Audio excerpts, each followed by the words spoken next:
não é bem forte. Vamos ver a história desse rapaz. Ele narra que contou, que casou e que ele vinha de uma família assim extremamente católica, que acreditava naquilo lá, né? Que o que o padre uniu, ninguém separa, que não podia se separar. Mas ele era um homem muito ciumento, extremamente ciumento. Ele proibiu essa pessoa de estudar, continuar os estudos, não é?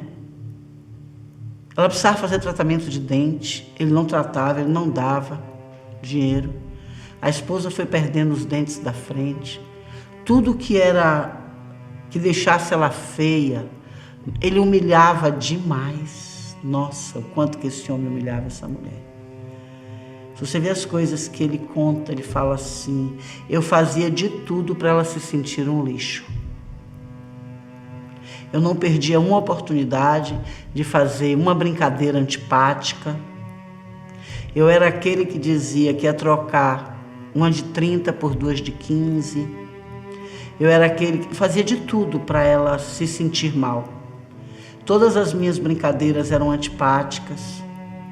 Ela sorria, as outras pessoas achavam graça do que eu falava.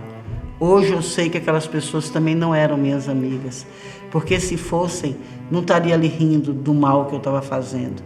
Estaria me dizendo assim: poxa, não faça isso porque eu não me sinto bem. Não humilhe sua esposa. Não é? Ele dizia que meus amigos riam, achavam graça. Então isso fazia também com que eu não enxergasse o quão desagradável, o quão destrutivo a Lu eu estava sendo. Tudo eu falava, não é? Se eu comprava um presente para ela, eu dava um jeito de dizer que aquilo foi caro, mesmo que não tivesse sido. Eu não respeitava os trabalhos, ela estava dormindo, eu acordava ela para poder me dar café com leite, me dar cafezinho. Ela passava mal com cigarro, aí eu fumava dentro do quarto, ela tossia, queria dormir na sala, eu não deixava. Quando ela ia se cansando das coisas que eu fazia, que ela se queixava, começava a se queixar com a mãe dela, com os irmãos, eu batia nela, eu dava uma surra nela. Não é? E tudo aquilo também na minha época, 40 anos atrás, era até aplaudido pela sociedade. E chegou a hora que ela não aguentou mais, um dia ela não aguentou mais, procurou ajuda na mãe dela. A mãe dela tinha ficado viúva muito jovem, e foi uma mulher que foi lutar, foi trabalhar, desenvolver uma profissão.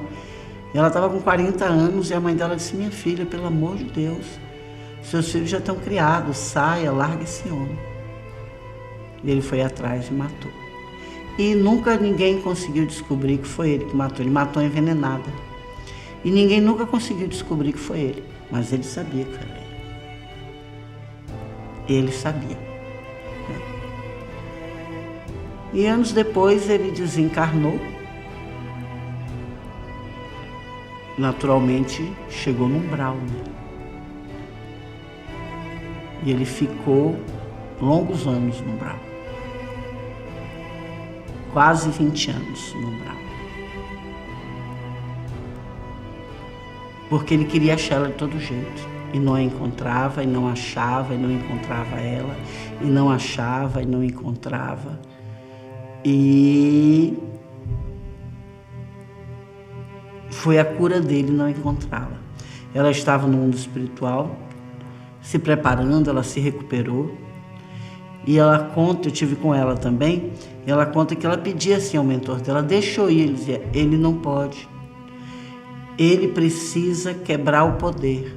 Se você aparecer agora, ele vai ter um retrocesso pior ainda. Ele precisa, o que ele sente por você é posse. Ela: mas se eu for lá conversar com ele, não vai ser benéfico para ele. E ela começou a observar ele no umbral e viu isso mesmo, né?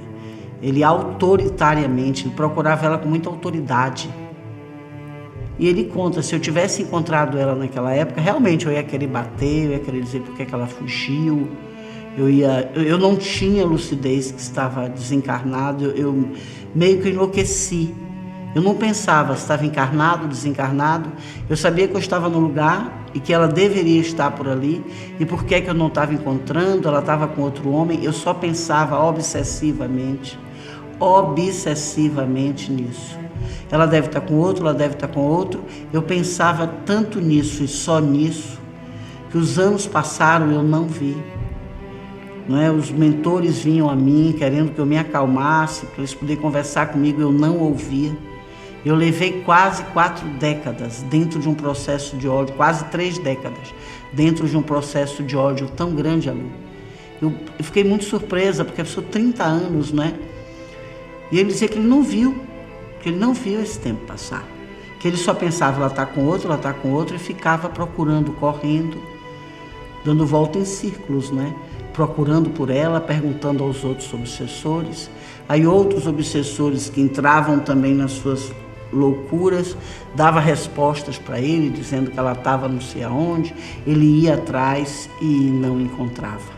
E isso aumentava o desespero dele. Até a hora que ele começou a chorar e pedir realmente ajuda, né? Eles já se encontraram e ela disse a ele: eu te perdoo, mas eu não quero ter contato com você. Eu lhe perdoo, eu também aceitei. Você me fez acreditar que eu não conseguiria ter uma profissão. Você me fez acreditar que eu era burra. Você me fez acreditar que eu não desenvolveria, que eu precisava do seu dinheiro. Então tem uma parte minha também que quis, de alguma forma, não teve força, não é? Quando eu tive força para lutar por mim, você já estava muito doente e eu era a sua doença. Então ela disse que perdoa ele, mas que não quer, ele quer encarnar com ela, Deus me livre, ela não quer de jeito nenhum. Ela disse: eu não tenho nenhuma luz para poder te ajudar. Eu preciso encarnar para ter a minha luz, para poder aumentar a minha estima. E ele fala isso, que apesar dele já ter visto que realmente ele foi muito egocêntrico, que às vezes ele ainda sente até hoje, né? Ele falou para mim que ele tem que orar. Eu oro, porque tem momentos que me vem aquela posse de querer mesmo ela a qualquer preço, dela ter que subjugar a mim. E realmente é lúcido para mim, ele me disse, que isso não é amor, mas que é um sentimento forte que ele tem, mas é querer só subjugar. Conversando com os mentores deles, ele me disse que ele vem de uma série de encarnações onde ele está tentando desenvolver o respeito pelo ser humano, né? O respeito que ele não consegue, porque uma atitude dessa tem desrespeito com ela, desrespeito com os filhos que eles tiveram. Os filhos assistiram guerras horríveis, ele bater nela, desfazer dela. As filhas tiveram muitos problemas de autoestima também por causa do comportamento desse pai. Sempre desconfiaram que a morte dela tinha alguma coisa a ver com ele, mas não tinham como provar, não é? Enfim, então eu entendi quando o mentor dele me disse, que são pessoas que ainda não desenvolveram respeito por outro ser humano.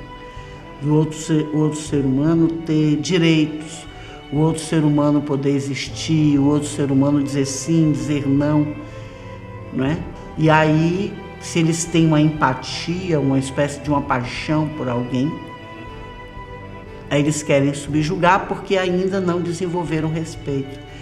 Então a forma da gente não se transformar numa personalidade deste tipo, parecida com essas que eu descrevi aqui, é a gente, sem dúvida nenhuma, investir em nós mesmos para desenvolvermos o respeito por outro ser humano.